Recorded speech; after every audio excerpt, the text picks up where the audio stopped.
캐나다의 스타트업 기업에서 그래픽과 웹 디자이너 일을 하고 있는 정수은입니다.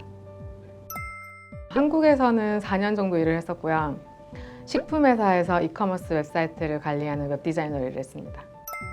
한국에서 하던 일을 그대로 가져와서 바로 여기서 시작하는 거는 굉장히 어려운 일이었고요. 그래서 저도 사실 바로 시작할 수는 없었어요. 왜냐하면 영어 실력이 일단 많이 딸렸었고 디자인 일을 구하고 싶었는데 영어 실력도 안 되고 그리고 워킹 비자가 없었기 때문에 처음에는 디자인 일을 바로 시작하지 않았었고요. 코업 비자가 된 학교를 소개받는 계기가 있어서 그렇게 해서 코업 비자를 받았고 그래서 워킹 비자를 받게 돼서 파트타임으로 일단은 디자인 일은 아니었지만 캐나다에서 경험을 쌓을 수 있는 일을 했었고 LMI 지원을 해주시는 그 웹 에이전시를 찾게 돼서 거기서 이제 인터뷰를 보고 일을 시작하게 됐습니다.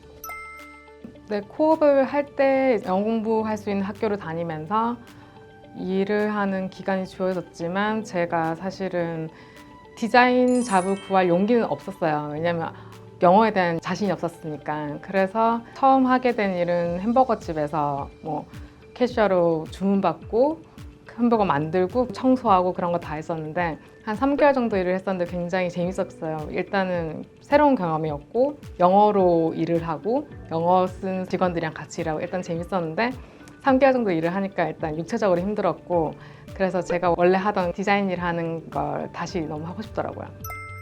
지금 현재 일하고 있는 회사에서는 다국적 직원 구조예요. 한국인도 있고 캐네디언들도 있고 독일인도 있고 인도인도 있고 인터내셔널한 구성원이 제가 처음 겪어보는 거였고 그래서 일단 다양한 문화도 경험해보고 사람들마다 다 성격도 다르고 일하는 스타일도 다 다르고 그런 거 보는 게 일단 제일 재밌는 것 같고요. 이력서를 넣을 때 제가 한국에 있을 때만 해도 이력서에 나이를 적어야 되고 제 사진도 붙여야 되고 그런 게 그냥 너무 당연한 거였는데 여기서는 사진은 붙이면 안 되는 거고 오히려 나이는 거의 인터뷰 볼 때도 묻지 않고 같이 일을 하다 친해지면 그때서야 이제 나이를 물어보는 그런 문화니까 그게 너무 재밌었어요. 신기하고. 처음에 영어 공부 목표로 이제 캐나다 가는 거 준비할 때는 이민에 대해서는 전혀 고민 안 했고요. 여기 왔을 때 한 달 정도 살아보고 나서 자연스럽게 이민에 대해서 고민하게 되더라고요. 너무 라이프스타일이 일단 저랑 잘 맞고 자연환경도 좋고 하니까. 한국보다 일단 공기가 너무 좋고 사람들 문화도 좋고 한국보다 좋다는 건 아니지만 또 다르게 너무 좋고 저랑 일단 잘 맞았기 때문에 이민에 대해서 자연스럽게 고민하게 됐던 것 같아요. 어느 날 이런 생각이 들었어요. 한국에서는 사실 일요일만 되면 좀 되게 스트레스 받고 이유 없이 기분이 좀 다운되고 그랬거든요. 왜냐하면 월요일이 너무 싫어서 회사 가는 게 굉장히 그냥 스트레스가 많았던 것 같아요. 야근도 엄청 많이 했었고 근데 캐나다에서 일을 하면서는 삶과 일, 이 밸런스가 잘 맞게 생활이 됐거든요. 그러다 보니까 회사 가는 게 너무 즐겁고 그 전날에도 스트레스 받지 않고 그런 생활을 하다 보니까 계속 이렇게 좀 살아보고 싶다. 그러면 이민을 해야겠구나. 이렇게 됐던 것 같아요. 말씀드렸듯이 제가 이민을 목표로 일단 여기 처음에 온 게 아니니까 체계적으로 뭔가 알아보고 준비하고 그러질 않았어요, 처음에. 그래서 좀 막막했었는데 자연스럽게 LMI를 진행하는 회사가 성공한 사람들이었고 얘기를 해보니까 너무 가이드를 잘 해주시더라고요, 사실은. 제가 뭘 필요한 건지 그래서 지금부터 뭐를 어떻게 준비해야 되고 영어 시험은 어느 정도 실력이 필요한데 그러면 기간이 얼마가 남았다 근데 제가 제 실력에서 지금 어떻게 준비해야 되는지 이런 것도 가이드를 잘 주셨고 사실 어려움이 서류 준비하는 부분에서는 어렵지 않았어요. 왜냐하면 한국에서 경력이 있었던 걸 증명을 하면 가산 점수가 있으니까 그걸 이제 서류로 다 준비를 해야 되는데 그런 준비를 이전 제 한국에 있던 직장에서 굉장히 잘 도와줬거든요. 다행히도.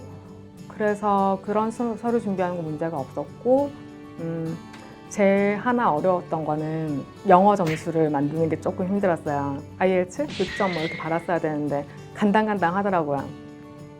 그래서 한 달 정도는 학원을 다녔어요. 벼락치기 준비하듯이. 그렇게 해서 결국엔 점수를 만들어서 근데 좀 스트레스 받긴 받았어요. 영어 때문에. 영어라든지 아니면 경력이 부족해서라든지 여러 가지 이유로 좀 망설이고 두려울 수 있는데 그럴 필요는 없을 것 같아요. 제가 해보니까 저도 많이 망설였었지만 일단은 여러 회사에 뭐 지원서 많이 내보고 그리고 제일 중요한 건 디자이너잖아요. 그래서 포트폴리오가 제일 중요하고 실력이 있으면 사실 뭐 언어가 조금 안 되더라도 그런 건 별 상관없는 것 같아요. 일하면서 그 결과물이 좋고 결과물 보여주면 되니까. 그래서 많이 망설일 필요는 없을 거고 일단 두드려 보라는 거 회사 뭐 여러 회사 이민이 목표라면 조금 처음에 눈높이를 낮추고 이민을 목표로 하는 게 좋을 것 같아요. 예를 들어서 한국에서 편집 디자이너로 일을 했었다. 근데 어쨌든 그 필요한 그런 소프트웨어를 일단 좀 다룰 줄 알잖아요. 근데 캐나다에서는 그런 편집 디자이너보다는 뭐 웹 디자이너, 웹 쪽 관련된 직업이 조금 더 이민에 쉽다고 알고 있거든요.